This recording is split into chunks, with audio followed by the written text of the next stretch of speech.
1400 वर्ष के चांग देव जी कोरे के कोरे रह गए।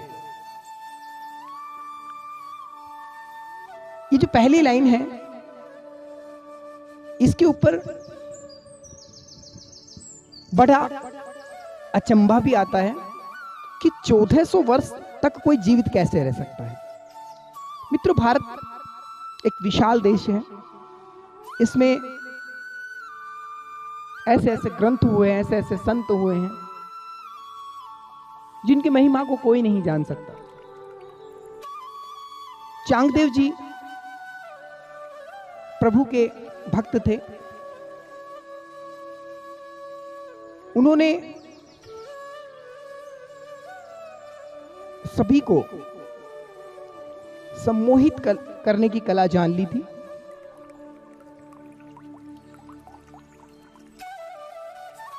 सभी जगह संतों से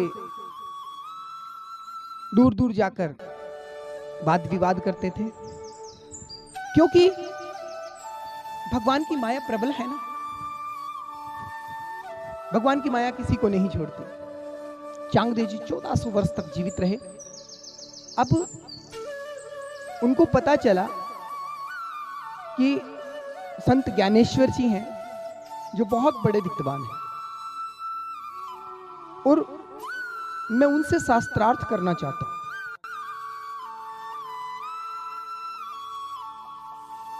अब उन्होंने एक पत्र लिखा और मन में विचार किया कि ज्ञानेश्वर जी तो बड़े विद्वान हैं, मैं उनको आशीर्वाद तो लिख नहीं सकता, लेकिन मैं 1400 वर्ष का, वो युवावस्था में, तो मैं उनको प्रणाम भी नहीं लिख सकता। अब इसी असमंजस में वो बैठे रहे और अंत में उन्होंने उस कागज को लिया, उस पत्र को लिया, उसको मोड़ा और भेज दिया ज्ञानेश्वर जी के पास। उनका अनुयायी उस पत्र को लेकर गया तो संत ज्ञानेश्वर जी उस समय पे घर में विद्यमान नहीं थे। उनकी छोटी बहन थी मुक्ताबाई। माता मुक्ताबाई भी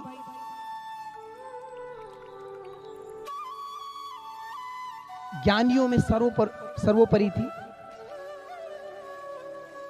उस समय पे जब वो पत्र लेकर पहुंचा तो मुक्ताबाई कपड़े धो रही थी। उस समय वो पत्रवाहक जब वो उनको पत्र पकड़ाता है, वो पत्र लेती हैं और हाथों को पोंछकर जब वो उस पत्र को देखती हैं तो पूछती है कि किसने भेजा है। तो कहते हैं कि चांगदेव जी ने भेजा। अब मुक्ताबाई जी सोचती हैं कि इनको पत्र का जवाब क्या दे, क्योंकि इन्होंने तो कुछ लिखा ही नहीं। तो इस पत्र का जवाब में मुझे क्या लिखना चाहिए। माता मुक्ताबाई जी विनोद में लिखती हैं कि 1400 वर्ष के चांगदेव जी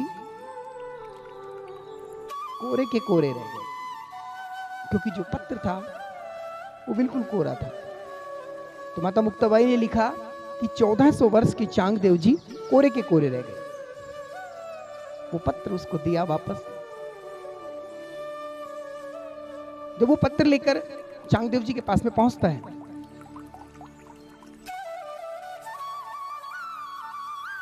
तो चांगदेव जी को बड़ा क्रोध आता है इस बात पर कि ये बच्चे मेरा मजाक उड़ाते हैं, मेरा परिहास उड़ाते हैं। अब उन्होंने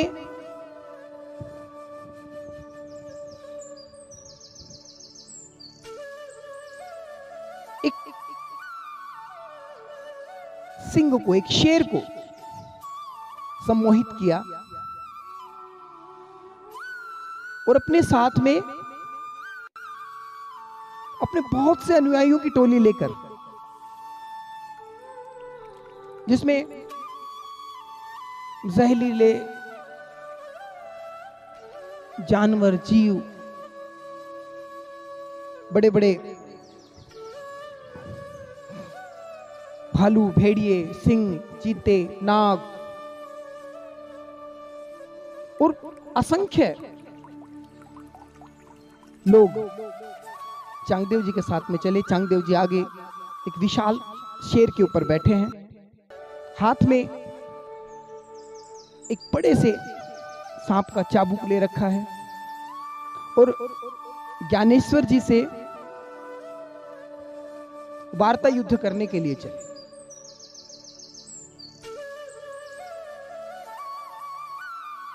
मित्रों, आसपास हाहाकार मचा। जब ज्ञानेश्वर जी के समक्ष जब पहुंचने लगे तो कोई आकर बताता है कि चांगदेव जी तो बड़े विकराल रूप में आ रहे हैं और शेर की सवारी करके आ रहे हैं।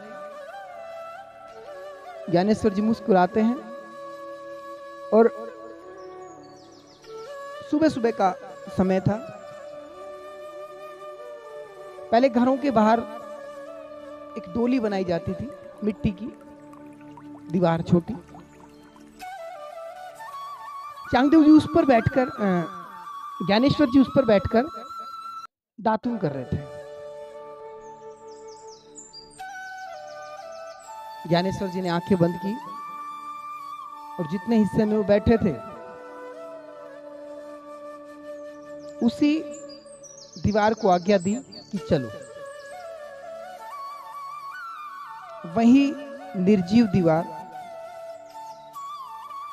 अपना स्थान छोड़कर वहां से चल पड़ी चांगदेव जी की तरफ।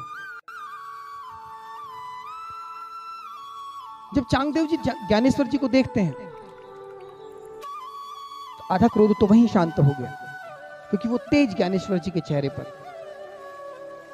फिर मन में विचार किया कि मैं इन हार्ड मास के शरीरों को सम्मोहित करके लेकर आया हूं और एक निर्जीव चीज को आज्ञा देकर मेरे तक पहुंचे हैं।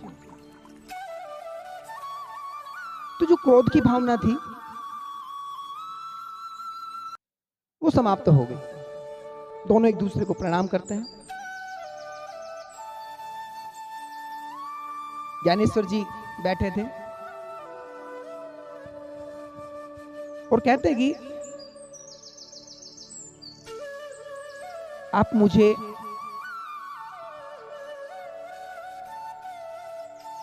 1400 वर्ष का अनुभव दीजिए कि 1400 वर्षों में आपने अपने जीवन का क्या अनुभव लिया है।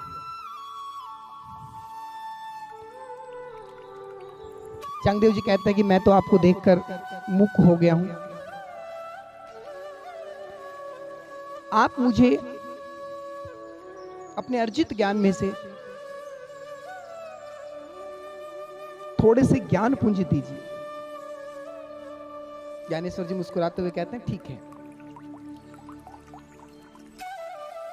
जितने भी लोग आए हुए थे सभी के समक्ष ज्ञानेश्वर जी खड़े होते हैं और कहते हैं कि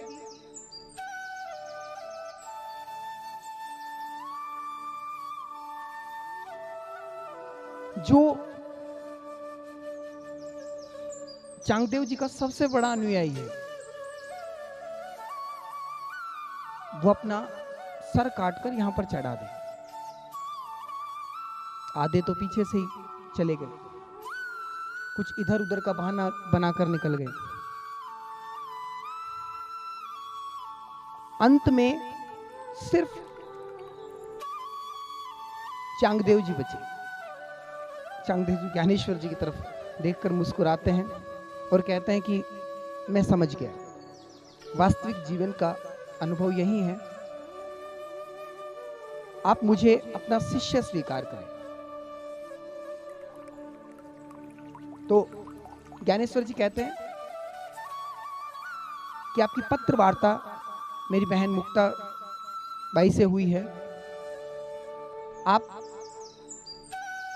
उन्हीं को अपना गुरु स्वीकार करे। तो सदी के उस महान संत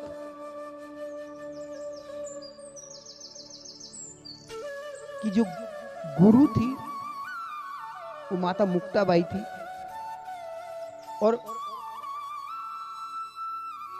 अपने जीवन के शेष वर्ष प्रभु की भक्ति में चांगदेव जी गुजार कर गए और एक महान संत के रूप में